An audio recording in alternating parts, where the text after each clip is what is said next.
वाह, जरा इस जगह को देखिए।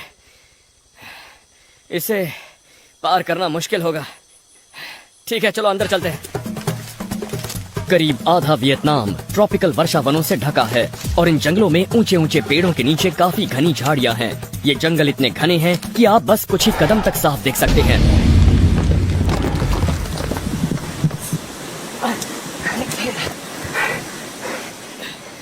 मैं तो अभी सीधा नीचे जाने वाला था।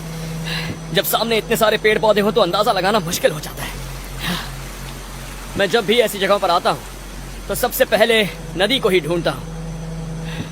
मैंने वियतनाम से भागे कई कैदियों की कहानियां सुनी हैं और उनमें से वही कामयाब हुए जिन्हें कोई नदी मिल गई थी।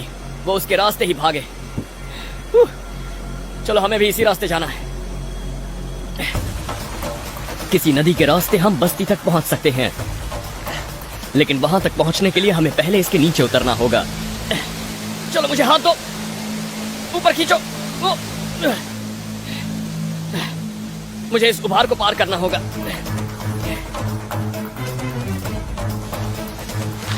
ये ज्यादा से ज्यादा 20 या 30 फुट गहरा है, लेकिन मुझे ऊंचाई का डर नहीं है, बस पानी के नीचे मौजूद चीजों का डर है। यहाँ एक झरना है, इसका मतलब ये नहीं कि पानी गहरा होगा। पानी के नीचे गिरे हुए पेड़ या लकड़ी के टुकड़े हो सकते हैं। मुझे किसी तरह गहराई का अंदाजा लगाना होगा। रुक जाओ, तुम यहीं रहना। बांस दुनिया के सबसे मजबूत पेड़ों में से एक है। ये मजबूती में स्टील के बराबर होता है और बांस अक्सर नदी या बहते पानी के आसपास ही उगते हैं।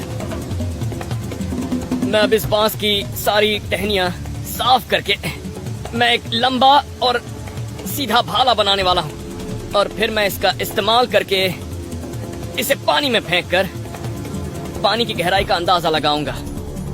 पर उससे पहले मुझे इसे इस पत्थर पर घिसकर इसकी धार निकाल देनी होगी ताकि ये कीचड़ में धंसे नहीं, वरना किसी को पानी में कूदकर चोट लग सकती है। अब ये कीचड़ में नहीं धंसेगा। अब मैं इसे फेंककर अंदाजा लगाऊंगा कि पानी कितना गहरा है। चलो देखते हैं। अच्छी बात है, ये पूरा का पूरा अंदर चला गया और फिर तैरकर ऊपर भी आ गया। वो देखिए, इसका मतलब है कि पानी ज्यादा गहरा नहीं है, पर इस बांस की लंबाई जितना तो है। मतलब पानी कम से कम 8 फुट गहरा तो होगा ही। आप पानी में ज्यादा से ज्यादा भाले फेंककर ये भी अंदाजा लगा सकते हैं कि पानी में कोई चट्टान तो नहीं है। ठीक है, मैं बिल्कुल तैयार हूँ। ओके।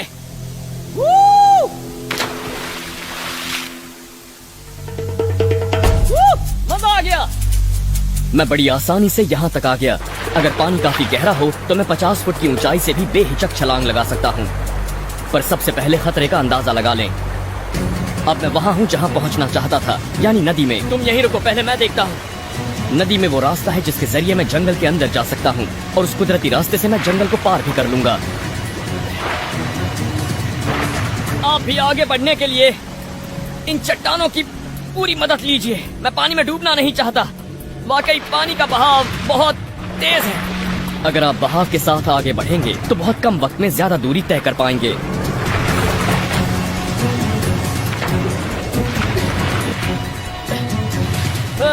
मैंने काफी कम वक्त में बहुत ज्यादा दूरी तय।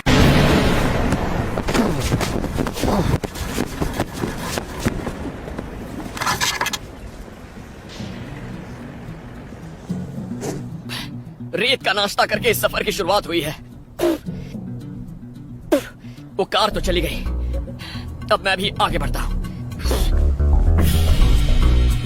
अभी सुबह का वक्त है, इसीलिए गर्मी ज्यादा नहीं है। यही मौका है, जितनी दूरी पार कर सकता हूँ कर लेता हूँ और उस इलाके में पहुँचता हूँ जहाँ खाना और पानी मिल सके। जितना ऊपर पहुँचूंगा उतनी ही दूर तक का इलाका देख पाऊंगा। मैं पहले रेगिस्तान में सबसे जरूरी चीज ढूंढ रहा हूँ, पानी। हालांकि अभी मुझे कमजोरी महसूस नहीं हो रही है, पर शरीर में पानी कम होने लग गया है। ऊपर से रेत के ये टीले आपकी जान निकाल देते हैं। यहाँ पर काफी फिसलन है।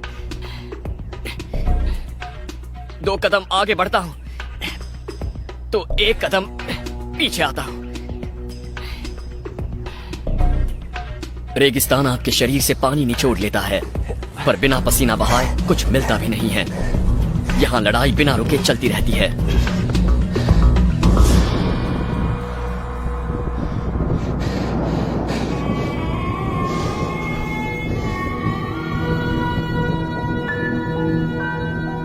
पानी की तलाश में अभी तक मेरे हाथ कुछ नहीं लगा है। यहाँ कोई नदी नहीं दिख रही है, कहीं कोई हरियाली भी नहीं दिख रही है जहाँ पानी की थोड़ी उम्मीद हो। बस दिख रही है तो सिर्फ रेत। लेकिन मैं इतना जानता हूँ कि ये जो हवाएं हैं उत्तरी पश्चिमी दिशा से आ रही हैं। रेगिस्तान में टीले की सीधी ढलान हवा की उल्टी दिशा में होती है। इससे मैं दिशा का पता लगा सकता हूँ। मैं जानता हूँ कि यहाँ से पश्चिम में अटलांटिक है और मुझे उसी तरफ जाना है। यहाँ एक तीर बना देता हूँ ताकि लोगों को पता चले मैं किस तरफ गया हूँ। अगर कोई आपको खोजता हुआ आता है और उन्हें ऐसा निशान दिखता है तो उन्हें आपको ढूंढने में आसानी होगी और आपके बचने के चांसेस बढ़ जाएंगे। चलो चलते हैं।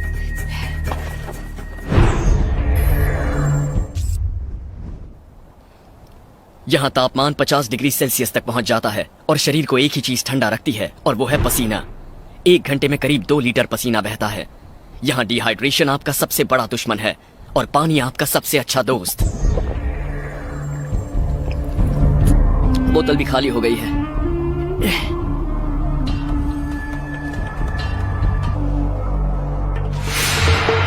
ये देखिए एक लिजर्ड। आजा।